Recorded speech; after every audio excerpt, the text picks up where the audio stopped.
नमस्कार, मैं प्रशांत त्रिपाठी। आज एक आपके सामने एक बहुत ही अमेजिंग टॉपिक है। तो आइए देखते हैं। लिखा हुआ है सिंस और फॉर में अंतर कैसे पहचानेंगे।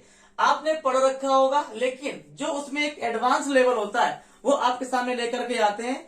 चीजें कॉमन होती हैं, लेकिन उन कॉमन चीजों में हमें अच्छे से अच्छा कैसा पढ़ना है, क्योंकि आगे एग्जाम में एडवांस लेवल के ही क्वेश्चन आते हैं। लिखा है सिंस का प्रयोग निश्चित समय के लिए करते हैं। अब निश्चित समय क्या होता है, लिखा हुआ है यहाँ पर निश्चित समय होता है 2 o'clock संडे जनवरी 2014 2016 लास्ट ईयर, है ना। इस प्रकार के टाइम कैसे होते हैं, निश्चित समय होते हैं। ठीक है इनका। और दूसरी बात क्या है, सिंस का प्रयोग केवल परफेक्ट टेंस और परफेक्ट कॉन्टिन्यूअस सेंटेंस में हम लोग करते हैं। ठीक है, ध्यान देंगे। फिर आते हैं फॉर का प्रयोग। फॉर का प्रयोग हम लोग करते हैं अनिश्चित समय के लिए करते हैं। जैसे मंथ लिखा हुआ, मंथ का नाम है, पता नहीं है कौन सा मंथ है, तो क्या बोलेंगे, अनिश्चित समय। वीक लिखा हुआ, सप्ताह लिखा हुआ, पता नहीं कौन सा सप्ताह है, तो कैसा है, अनिश्चित समय। ईयर लिखा हुआ, पता नहीं कौन सा ईयर है, तो ये समय अनिश्चित है, निश्चित समय नहीं है। ठीक है, 2 घंटे से, है ना। इस प्रकार की चीजें आती है, समटाइम्स आते हैं, तो क्या बोलेंगे, वो उसको अनिश्चित समय बोलेंगे। मतलब कि अगर ड्यूरेशन वाला कोई टाइम है तो क्या बोलेंगे, अनिश्चित समय बोलेंगे। आपको समझ में आ गया होगा। निश्चित समय वो होता है 2 बजे, निश्चित नहीं बोलते हैं 2 बजे से पढ़ रहा है, निश्चित है कि 2 बजे से पढ़ रहा है, हमको पता है ना। हमको जो चीजें पता है वह चीजें कैसी है, निश्चित है।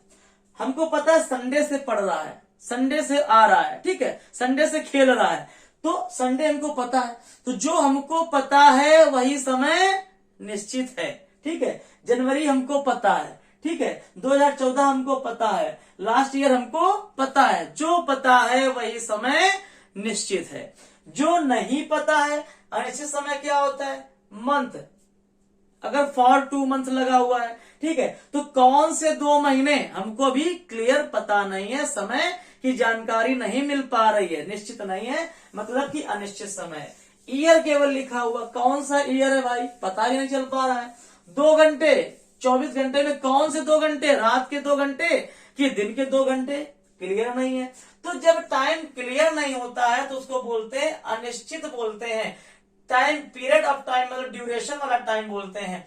फिर इसका प्रयोग इंडेफिनिट में भी होता है, परफेक्ट में भी होता है और परफेक्ट कॉन्टिन्यूअस में भी होता है। ये बात बहुत बड़ी ध्यान देने योग्य है। ठीक है, तो आइए, आपको हमने बता दिया, लेकिन अब आपके मन में एक जिज्ञासा बढ़ रही होगी कि अगर सर जी एग्जाम्पल बता देते भैया तो और भी कॉन्सेप्ट हमारे क्लियर हो जाते, कैसे हम प्रयोग करेंगे।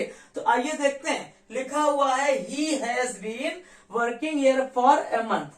हमने बताया जब समय निश्चित ना हो, क्या लिखा हुआ है, मंथ लिखा। मंथ क्या निश्चित है, कौन से महीने से है, तो क्या करेंगे, जब निश्चित नहीं है तो क्या करेंगे, फॉर का प्रयोग करेंगे। ठीक है, अगर यहीं पे इसको साफ कर देते, 1 मिनट साफ कर, आप स्क्रीनशॉट एक बार ले सकते हैं, स्क्रीनशॉट ले लीजिए, इसको साफ करने जा रहा है। ठीक है, तो अगर इसी को हम साफ कर देंगे, यहीं पे हम लिख दें, यहां पे लिख दें हम संडे लिख दें भाई, संडे लिख दें, तो अब क्या फॉर का प्रयोग कर पाएंगे, बिल्कुल नहीं कर पाएंगे। तो यहाँ पे क्या करेंगे, यहाँ पे हम सिंस का प्रयोग करेंगे, सिंस संडे लिखेंगे, है ना। अगर यहीं पर हम संडे की जगह क्या कर दें, लास्ट वीक लिख दें, लास्ट ईयर लिख दें, जनवरी लिख दें, ये सारे जितने ऊपर वाले हमने लिख रखे हैं इसी टाइप के सारे यहाँ पर लिख देंगे। एग्जाम्पल एक ही रहता है, तो क्या करेंगे, सब में क्या करेंगे, सिंस का ही प्रयोग करेंगे। He has been working here since Sunday, he has working here since January, he has working here since 2 o'clock। मतलब जितने भी अगर इस प्रकार के टाइम आते हैं उनके पहले क्या करेंगे, हम सिंस का प्रयोग करेंगे। फिर हमने एक बात आपको बताई थी कि अगर कहीं पर केवल आपका इंडेफिनिट भी टेंस आता है तो भी फॉर का प्रयोग करेंगे। जैसे लिखा हुआ है इंडेफिनिट सेंटेंस है और वहां पर अगर समय की बात हो रही है तो हम क्या करते हैं, फॉर का प्रयोग करते हैं। जैसे लिखा हुआ है he worked here for a month. अब यहाँ पे वहां पे लिख के जाता है एरर में, he worked here, he worked here since a month. ठीक है, जबकि ए मंथ आपका अनिश्चित समय है, निश्चित समय है ही नहीं। जो जितने भी अनिश्चित समय होते हैं, चाहे सेंटेंस इंडेफिनिट हो, चाहे परफेक्ट हो, चाहे कॉन्टिन्यूअस हो, आप क्या करेंगे, फॉर का प्रयोग करेंगे, ना कि सिंस का। निश्चित समय होगा, क्या करेंगे, सिंस का प्रयोग करेंगे। लेकिन अभी कॉन्सेप्ट यहां तक नहीं खत्म हुआ है। अभी एक बहुत ही महत्वपूर्ण बात बताने जा रहे हैं, इसमें आप गलती करेंगे। वो बात क्या है कि जब जैसे हमने बोला लास्ट वीक बोल दिया, ठीक है, लेकिन अगर यहीं पे बोल देते लास्ट ईयर हमने बोल दिया, चलो यहीं देख लेते हैं। अगर यहीं पे हम बोल देते, आपको सिंस लिखा हुआ है, पूरा साफ कर दे रहे हैं। अगर यहीं पे हम बोल देते लास्ट 2 ईयर बोल देते, ठीक है, लास्ट 2 वीक्स बोल देते, लास्ट 2 वीक्स बोल देते, तो अब क्या किसका प्रयोग करते? तो आपके दिमाग में बात यही आती कि भैया ने बताया था लास्ट वीक लिखा हुआ है, सिंस का प्रयोग कर लेंगे। लेकिन ये करना गलत है। क्यों गलत है? क्योंकि सिंस ये लास्ट 2 वीक्स लिखा हुआ है, जो कि हमारा क्या है, एक प्रकार का प्लूरल नाउन है, और सिंस का प्रयोग प्लूरल नाउन के साथ में नहीं होता है।